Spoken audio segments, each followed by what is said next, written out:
का सारखं सारखं बोलवताय मला पोलीस स्टेशनला? आधीच या प्रकरणात खूप बदनामी झाली माझी, तेही फुकट फाकट. याचे परिणाम खूप वाईट होतील, सांगून ठेवतोय. दीपक नाईक पिसाळल्यासारखा पोलीस स्टेशनमध्ये जोरजोरात ओरडत होता.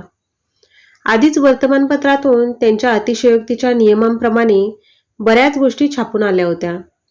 त्यामुळे आतापर्यंत त्याच्यासमोर झुकणारे लोक त्याच्याच तोंडावर त्याच्याच विरुद्ध चर्चा करत होते. आजवर पुष्कळ गोष्टी त्याने राजरोस केल्या होत्या, पण ह्या कानाची खबर कधी त्या कानाला गेली नाही. पण आता मात्र उगाचच तो पोळला जात होता. एकदाच सगळं खरं सांगून टाक, नाही बोलवणार परत. अनिकेत शांतपणे उत्तरला. पोलीस स्टेशनच्या त्या 10x10च्या कौंदट चौकशीच्या खोलीत बसून दीपकला कसंच वाटत होतं. आधीच्या वेळी फक्त नॉर्मल चौकशी झाली होती, पण आता ती गुबट वासाने गुदमरून टाकणारी खोली, पिवळट रंगाचा जेमतेम तग धरून असलेला आणि नाईलाजास्तव प्रकाश फेकणारा बल्ब, प्रकाशाला गिळंकृत करू पाहणारा मिट्ट काळोख, जुनाट लाकडी खुर्च्या, कधीच न उघडले गेलेले आणि धूळ माकलेले खिडकीचे गज आणि समोर प्रचंड अंगार भरल्या डोळ्यांनी त्याच्याकडे पाहणारा अनिकेत. हे पाहून दीपक आतून घाबरला होता. नस्तलचान मागे लागण्यापेक्षा सगळं सांगून मोकळं व्हावं असं वाटलंही एका क्षणाला, पण त्याची ती धमकी त्याला बोलू देईना. दीपक, पण जर ही गोष्ट बाहेर पसरली तर तर काय होईल? हातातील कागद नाचवत अनिकेत त्याच्याजवळ नजर रोखून बोलला. काय आहे हे? दीपकला टेन्शन आता पुढे काय वाढून ठेवलं असेल त्याचं. तू स्वतःच बघ. हातातील कागदाची पोंगळी एखादा महत्वाचा ऐवज समोर ठेवावा त्या आविर्भावात अनिकेतने उलगडून त्याच्यासमोर ठेवली. कागदावरची नावं बघून दीपकचे डोळे पांढरे व्हायची वेळ आली. इतके दिवस जी भीती त्याला झोपू देत नव्हती ती सत्यात उतरली होती. जे स्वप्नातही पाहू नये ते प्रत्यक्ष पाहिल्याने त्याच्या सर्वांगाला कापरे भरली होती. हातापायातील ताकद जणू कोणी खेचून घेतली होती. मणक्यातून भीतीची लहर सरसरत पार मेंदूपर्यंत जात होती. कानशील तप्त होऊन गरम वाफा निघू लागल्या. भयंकर संतापाने त्याच्या कपाळाच्या आठ्या ताणल्या गेल्या. कोणत्याही क्षणी धरतीने दुभंगून पोटात घ्यावं असं त्याला वाटत होतं. पण त्याच्या पापांचा पाडा बराच होता. त्या कर्मगतीतून इतक्या लवकर सुटका नव्हती. अनिकेत दीपकमधील बापाची अवस्था समजू शकत होता. त्याने आपला आश्वासक हात दीपकच्या थरथरत्या पाठीवरून फिरवला. हे बघ दीपक, जे काही असल ते सगळं आणि खरं खरं सांग. कदाचित तुझ्या मुलीचा जीवही धोक्यात असू शकतो. सांगतो सगळं. दीपकमधील जागा झालेला बाप भानावर आला. सारिका अस्वस्थपणे घरी एरझाऱ्या घालत होती. तिचा उतरलेला चेहरा आणि भरून आलेले डोळे तिच्या मनातील द्वंद्व दर्शवत होते. पोलीस स्टेशन प्रकरणानंतर अर्थात तिच्या डोक्यात एकच विचार होता. अनिकेतने तिला काहीतरी वेगळीच माहिती दिली होती, ज्यापासून ती अनभिज्ञ होती. कोणावर विश्वास ठेवावा आणि कोणावर नाही हे कळेना तिला. बरं, कोणाला बोलून दाखवावं तर तसंही कोणी जवळचं नव्हतं. मैत्रिणी पण थोड्याच होत्या. त्याही केवळ तिच्या पैशावर मोज करायला मिळते म्हणून भोवती जमायच्या. तिलाही सत्य माहीत होते, पण फुकटची प्रसिद्धी कोणाला नको असते. मात्र हृदयातील सल बोलून दाखवायला कोणीच जवळ नव्हतं. ज्याला ती आपला मानत होती त्याच्याच आपलेपणावर प्रश्न उपस्थित झाला होता. खिडकीतून निशात टक लावून बराच वेळ बाहेर बघत कसल्याशा विचारात गुंतली होती. वातावरण बरचसं दमट होतं. आभाळ भर दुपारी उगा अंधारून आलं होतं. भकास वाहणाऱ्या वाऱ्यावर डोलणारी झाडं केवळ आपला सजीवपणा अधोरेखित करत होती. सोनिया गेल्यापासून त्यांचं घरटच नाही तर आजूबाजूचं वातावरण देखील उजाड झालं होतं. सगळेच एकमेकांपासून तोंड लपवत दुःखाचे घोट गिळत राहायचे. लोकांच्या सततच्या टोमण्यामुळे बाहेर जाणंही नकोसं वाटायचं. रोज रोज तेच कडवड बोलणं. बिचारी रोज चातकासारखी वाट पाहायची पोलिसांच्या कॉलची की आज तरी काहीतरी कळेल. स्वतः कॉल करून विचारलं तरी निराशाच पदरी पडायची. बाकी इतक्या दुःखातही केवळ अनिकेत एखाद्या मोठ्या भावाप्रमाणे तिच्याच नाही तर अख्ख्या फॅमिलीच्या पाठीशी उभा होता. आज सकाळपासून तिच्या मनाची नुसती चलबिचल चालू होती. का कोण जाणे आज काहीतरी होईल असं वाटत होतं. तिचं मन नुसतं उचंबळून येत होतं. तिच्या हातातील फोन वाजत होता. सोनिया गेल्यापासून तो फोनही कायमचा सायलेंट मोडवर गेला. स्क्रीनवर अनिकेतचं नाव होतं. हॅलो, निशा हळू आवाजात उत्तरली. हॅलो, अनिकेत बोलतोय. उद्या सकाळी पोलीस स्टेशनला ये. काहीतरी महत्वाचं दाखवायचंय तुला. उद्याच्या विचाराने तिला आज रात्रभर झोप येणार नव्हती. मनात उमटणारे तरंग नक्की काय सांगू इच्छित होते. सोनियाचा खुनी तर नसेल ना मिळाला. उद्यापर्यंत धीर धरायचा होता. खुनी मिळाला असेल तर कोण असेल तो? सोनियाशी काय संबंध असेल त्याचा? का केलं असेल त्याने असं? हॅलो, तिच्या मादक आवाजाने तो जागीच घायाळ झाला. खरं तर आता त्याची उनाडक्या करत फिरायची वेळ. पण नाही, गावभर बोंबलत फिरण्यापेक्षा तिच्या मादकतेत डोंबून झालं त्याचं महत्वाचं होतं. हॅलो. तिच्या नुसत्या विचाराने आवाजानेच तो गडबडून गेला. त्याची कानशील तापली, अंगावर गहिरे रोमांच उठले. तुझी खूप आठवण येते. ती पलीकडून खूपच मळधार बोलत होती. साखरेच्या पाकात घोळल्यासारखा तिचा एक एक शब्द फुटत होता. मलाही, पण भेटू नाही शकत ना. तो चुकचुकला. भेटू शकतो ना सर्वांच्या नकळत. कुठे, कधी? त्याच्याही नकळत तो उत्तेजित झाला. मेसेज करते, ये नक्की. अजून नाही राहावत.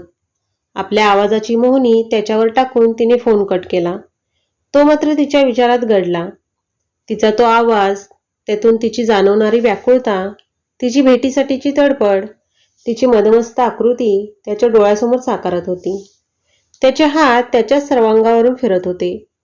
त्याचे श्वास जड झाले. अर्धवट मिटल्या डोळ्यांसमोर दिसणारा तिचा अर्धनग्न देह पाहून त्याच्या छातीची धडधड वाढली. त्याच्या हातांनी फिरत फिरत वेग पकडला. आता तो रिता होत होता. पोलीस स्टेशनच्या अंधाऱ्या खोलीत तो मान खाली घालून बसला होता. त्याचे लांब कुरळे केस अस्ताव्यस्त विखरले होते. गळ्यातील जाडजूड चांदीची चेन पुढे मागे हेलकावे खात होती. त्याची कमावलेली देहयष्टी पिवळट दिव्याच्या अंधुक प्रकाशात डबडबल्या घामाने चमकत होती. परंतु चेहऱ्यावर मात्र प्रचंड भीतीचे भाव होते. आयुष्यात जणू प्रथमच त्यांनी पोलीस स्टेशनची पायरी चढली होती. रामा, अनिकेत त्याच्या ठेवणीच्या आवाजात गरजला. त्या नुसत्या आवाजानेच त्याच्या अंगाचं पाणी पाणी झालं. देहाने तो जेवढा भयानक वाटत होता त्याहीपेक्षा जास्त आतून फाटका होता. Anjali lodge, room number 103. अनिकेतच्या नुसत्या बोलण्यानेच तो चमकला. त्याच्या चेहऱ्यावरचे बदलते भाव अनिकेतच्या अनुभवी नजरेने सहज टिपले. नाव बदलून का जातो बरं? कशाबद्दल बोलताय तुम्ही? त्याच्या चेहऱ्यावर उगाचच साळसूतपणाचा भाव होता. चोर तो चोर वर शिरजोर. त्याच्या डोळ्यासमोर अंधारी आली. अनिकेतच्या राकट हाताचा ठसा त्याच्या डाव्या गालावर उमटला. इतक्या वेगाने अनिकेतने हालचाल केली की त्याच्या हालचालीपूर्वी वेदना मेंदूपर्यंत पोचली. तुला काय वाटतं, नाव बदललं तर चेहरा पण बदलतो का? कसलंही ओळखपत्र मागत नाही म्हणून जातो ना रे अंजली लॉजवर. पण तुला हे माहितीये का, तुझ्या कारनाम्यांची सीडी बनवल्यात. जिकडे तू तुझी ओळख लपवतो तिकडे तुझं हे बेडप नग्न अंग कोणीतरी बघतंय याची जाणीव आहे का तुला? रजिस्टरवर काही नाव असू दे, पण सीडीमध्ये तर तुझाच चेहरा दिसतोय ना. शिव्या देत अनिकेतने टीव्हीवर व्हिडिओ स्टार्ट केला. स्वतःलाच अशा अवस्थेत पाहून त्याने लज्जेने आपले डोळे बंद केले. अशा काहीतरी अवस्थेत आपण पकडले जाऊ याची त्याला कल्पनाच नव्हती. बरं, आता सांगण्याची कृपा कराल का जरा? या व्हिडिओमधला चेहरा तर आपला आहे, मात्र रजिस्टरवर एंट्रीसाठी नाव वेगळं, ते का बरं? तर ते नाही. अशा प्रकारचा कोणताही प्रसंग समोर येईल याची कल्पनाच नसल्याने तो बावचळून गेलेला होता. त्यात एकावर एक अनपेक्षित धक्के. सारिका तर त्या मुलासोबत तुझ्या घरी असायची. अर्थात हे सारिकाने सांगितले बरं. मग त्याच दिवशी त्या दोघांचं नाव ह्या लॉजच्या रजिस्टरमध्ये कसं? सारिका, तिने तुम्हाला सर्व सांगितलं? तो विचारत होता की स्वतःच्या मनाला पटवून देत होता त्यालाच माहीत. उत्तरं द्यायची सोडून का टाइमपास करतोय? माझ्या हातचा दणका तर बघितलाय. माझे अजून एक मित्र आहेत देसाई म्हणून, त्यांच्या हातचा प्रसाद घेशील तर बोलायलाही उरणार नाहीस. म्हणून सांगतो, पटकन बोल. अनिकेत हात घासत पुन्हा मारण्याच्या तयारीत होता. त्याने सारिकाचं नाव वापरायला सांगितलेलं. त्याचा आणि सारिकाचा काय संबंध? बराच वेळ ते सोबत आहेत म्हणजे खूपच जवळ आहेत. तो फक्त तिचा वापर करतोय, पण ती लग्नासाठी त्याच्या मागे रोज तगादा लावते. त्याला तिच्यापासून सुटका पाहिजे. जर कधी काही झालं तर तिला ब्लॅकमेल करता येईल म्हणून. मग उगाच मी कशाला अडकायला म्हणून मीही त्याचंच नाव वापरायचो. तो लाजवाला ओळखीचा होता म्हणून कधी आयडी वगैरे मागायचा नाही. पण तो साला इतका मतलबी असेल असं वाटलं नव्हतं. अच्छा, तो मतलबी. आणि तू? ह्या असल्या अंधाऱ्या खोल्यांमध्ये काय चालतं ते माहीत नाही का तुला? अनिकेतने अत्यंत तुच्छतेने त्याच्याकडे पाहिलं. मग मी? आता अजून काय बाकी आहे? ह्या चिंतेत त्याचा चेहरा पांढरा फकट पडला. एव्हाना भीतीने त्याला दरदरून घाम सुटला होता. सरळ विचारतो आता, कोणत्या कारणास्तव तू सोनियाचा खून केलास? अनिकेत मुद्द्यावर आला. सोनिया? त्याच्या तोंडून कसं बसं निघालं. यार, सारखे सारखे माझेच शब्द का रिपीट करतोयस? उत्तर दे ना विचारलेल्या प्रश्नाचं. अनिकेत वैतागला. माझा काय संबंध त्याच्याशी? तोही चिडला. अनिकेतने त्याचा पुरता पिच्छा पुरवला होता. त्याच्या प्रश्नांना उत्तर देता देता त्याची पळताभुई थोडी झाली होती. त्यात अनिकेतची संशयी नजर त्याच्या उरात धडकी भरवत होती. अनिकेत आता अजूनच वैतागला. एकतर चेहऱ्यावर सगळं स्पष्ट दिसत असूनही किती तो कॉन्फिडन्स खोटं बोलायचा. निदान निरागस असल्याची ऍक्टिंग तरी करायची. सरळ विचारून तो काही बोलणार नाही हे तर कळलंच होतं.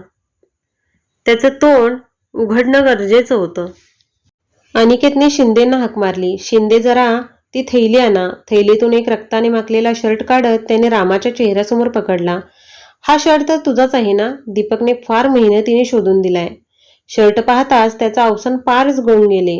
आपण पुरते फसलोय हे त्याच्या ध्यानात आलं, पण भयाने जणू त्याची दातखिळी बसली होती. अनिकेतच्या राकट हाताचा तडाखा त्याच्या दुसऱ्या गालावर पडला. त्याचा जोर एवढा होता की खुर्चीसहित तो भेलकांडून खाली पडला. यावेळी इतका जबरदस्त मार होता की गालावर त्याची केवळ 5ही बोटं उमटली नव्हती तर पूर्ण जबडा हल्ला होता. जोराने खाली आपटल्याने डोक्याला बऱ्यापैकी दुखापत झाली. त्याला तशाच अवस्थेत मानगुटीला पकडून पुन्हा त्याच खुर्चीत बसवत अजून एक लगावली. परंतु ह्यावेळी त्याचे केस अनिकेतने आपल्या हाती गच्च पकडून ठेवल्याने तो पडायचा तेवढा वाचला. लागोपाठच्या माराने सर्वांगातून वेदनेची सनक उमटली होती. तो काही निर्डावलेला सराईत गुन्हेगार नसल्याने एवढाच हिसका त्याच्यासाठी पुरेसा होता. त्यानेच मारली सोनियाला. मला खरंच त्याचा प्लॅन माहीत नव्हता, नाहीतर मी पडलोच नसतो या फंदात. पण त्याच्या नादात अडकलो मी. चूक झाली माझी. फार फसलो मी. कदाचित त्याला पश्चाताप होत असावा. आपल्या ओंजळीत चेहरा पकडून तो स्फुंदू लागला. एखाद्या गुन्हेगाराला अशा रीतीने रडताना अनिकेत प्रथमच पाहत होता. त्याच्या पश्चातापाचा आता काहीच फायदा नव्हता. जे काही घडून गेलं होतं त्यात एका निष्पाप व्यक्तीने आपला जीव गमावला होता. एक सर्वसाधारण सुखी कुटुंब वादळात सापडणाऱ्या पाचोळ्याप्रमाणे फरफटून गेले होते. त्यांची चूक अक्षम्य होती. उर्वरित कथा पुढच्या भागात पाहू. कथा आवडल्यास चॅनलला सबस्क्राईब करा.